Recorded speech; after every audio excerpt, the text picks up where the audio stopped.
ଅଜଣା କାର ଧକ୍କାରେ ଜଣେ ମୃତ, 5 ଘଣ୍ଟା ରାସ୍ତା ଅବରୋଧ। ମୟୂରଭଞ୍ଜ ଜିଲ୍ଲା ମୋରଡ଼ା ଥାନା ଅଧୀନ କୁଜିଡି 12 ମାଇଲ ମୁଖ୍ୟ ରାସ୍ତାରେ ବଡ଼ବିଲା ମୋହନପୁର ଛକ ମଧ୍ୟରେ ଗତକାଲି ସନ୍ଧ୍ୟା 7:15 ସମୟରେ ଏକ ମର୍ମନ୍ତୁଦ ଦୁର୍ଘଟଣାରେ ଜଣେ ଯୁବକ ମୃତ୍ୟୁ ଘଟିଥିବା ବେଳେ ଅନ୍ୟ ଜଣେ ଗୁରୁତର ଆହତ ହୋଇଛନ୍ତି। ମୃତକ ଜଣକ ହେଲେ ବଡ଼ବିଲା ଗ୍ରାମର ଭାଗେ ଗୋବର୍ଦ୍ଧନ ତୁଂ ଏବଂ ଗୁରୁତର ଜଣକ ହେଲେ ମୋହନପୁର ଗ୍ରାମର ଲସ ଟୁଡୁ। ତେବେ ଏହାର ପ୍ରତିବାଦରେ ଗ୍ରାମବାସୀ କୁଜିଡି 12 ମାଇଲ ମୁଖ୍ୟ ରାସ୍ତାକୁ ରୋକ କରିଛନ୍ତି।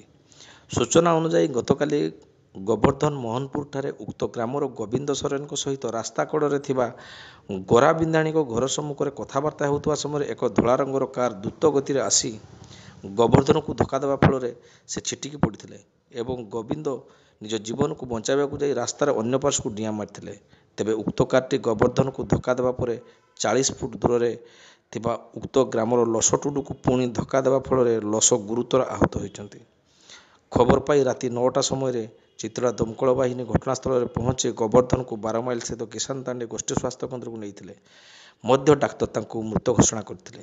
ସେହିପରି 108 ଆମ୍ବୁଲାନ୍ସ ଯୋଗେ ଗୁରୁତର ଲସ କିଷାନ ତାଣ୍ଡି ଗୋଷ୍ଠୀ ସ୍ୱାସ୍ଥ୍ୟ କେନ୍ଦ୍ର ପରେ ବାରିପଦା ସ୍ଥିତ Pandit Raghunath Murmu medical college and ହସ୍ପିଟାଲକୁ ପଠାଯାଇଛି। ତେବେ ଘଟଣାସ୍ଥଳରୁ ଦୁର୍ଘଟଣା ଘଟାଇଥିବା କାର ଫେରାର ହୋଇଛି।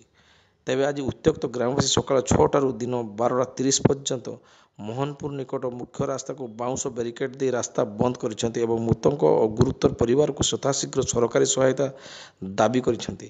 ଘଟଣାସ୍ଥଳରେ ମୋରଡ଼ା ଥାନା ଅଧିକାରୀ ସତ୍ୟନାରାୟଣ ବଡ଼, ବିଡିଓ ଅଣାକର ନାୟକ ଏବଂ ଦାନ୍ତିଆମୁହାଁ ସମିତି ସଭ୍ୟ ତଥା ଭାଜପା ନେତା ସୁକୁଲ ମୁର୍ମୁ ପହଞ୍ଚି ଗ୍ରାମବାସୀଙ୍କୁ ବୁଝାସୁଝା କରିବାକୁ ଚେଷ୍ଟା କରିବା ସହିତ ନିୟମ ଅନୁସାରେ ଆର୍ଥିକ ସହାୟତା ଯୋଗାଇବାର ପ୍ରତିଶ୍ରୁତି ଦେବା ପରେ ଯାତାୟାତ ସ୍ୱାଭାବିକ ହୋଇଥିଲା।